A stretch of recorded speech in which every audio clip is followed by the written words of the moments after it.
released on this day in 2001, is a somewhat overlooked Ken Loach film, The Navigators.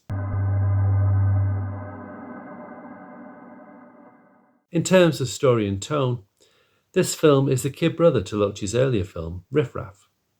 Both films are relatively light in tone and deal with the corrosive effects of an industry where management insists that you start to cut corners. And both were written by men who worked in those industries, making for a deeply authentic and believable atmosphere. The Navigators was written by first-time screenwriter and former railwayman Rob Dauber, who based it on his own experiences and what he saw as a result of the privatisation of the railways in the mid-1990s. Tragically, this film also shares another link with Riff Raff.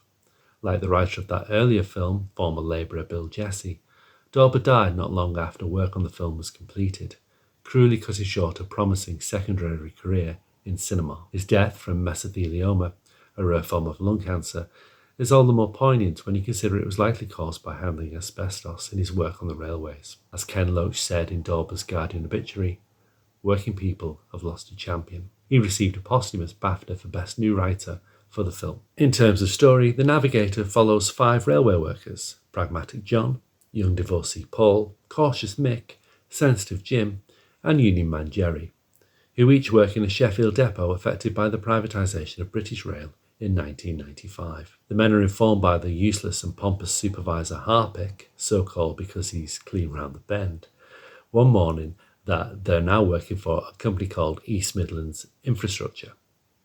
And pretty soon after that, the company's bought out by another company, Gilchrist Engineering, which goes on to refuse to recognise all previous agreements made between management and the union. Harpick informs them on that fateful day that from now on they will either be competing with rival track companies or they can take voluntary redundancy. Pretty soon the gang realise that's not all they're competing against either. As work dries up and agencies dominate the market, offering well-paid contracts but no job security or adequate health and safety precautions, their backs are against the wall and they're left to contemplate whether the grass really is greener on the other side of the track. The Navigators is a very funny film filled with an authentic working man's bone-dry, witty dialogue that could only have been written by a genuine worker.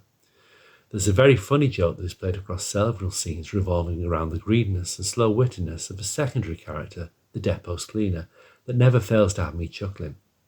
But this lightness of tone effectively hides the darker and more serious undercurrent, making its bite all the more sharper when it strikes. The scene featuring Gilchrist Engineering's slick corporate video, full of empty yet impressive sounding buzzwords, is satirically and dolefully amusing at first, but with hindsight and the poor effects privatisation apparent to all, we can just see how hollow and insulting such a facile veneer truly is. Worst of all, the film showcases just how much damage these private contractors did to the community of the rail workforce, ushering in this dog-eat-dog methodology that effectively set the industry back a century in terms of workers' rights and protection, as is shockingly witnessed in the film's final act. It's bewildering to me that such a gem of a film is all too often overlooked in Ken Loach's canon.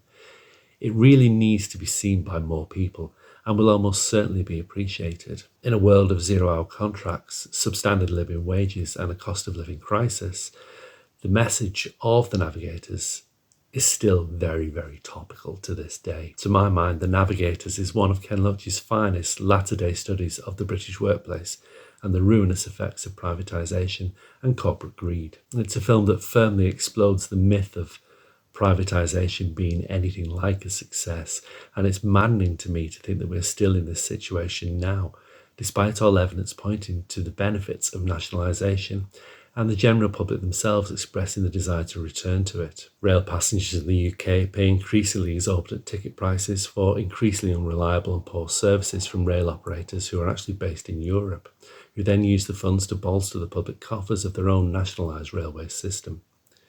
Successive governments of both blue and red hue to continue to ignore bids from British train manufacturers and contractors, preferring instead to accept the lowest bids from overseas, little realising that paying for that little bit more in the first instance to UK firms would actually boost national industry, employment and productivity in the long run. And just as we see in The Navigators, all of this impacts upon the men on the track themselves, those high-vis clad figures you occasionally spot from the window as your train chugs along, inevitably late for its destination.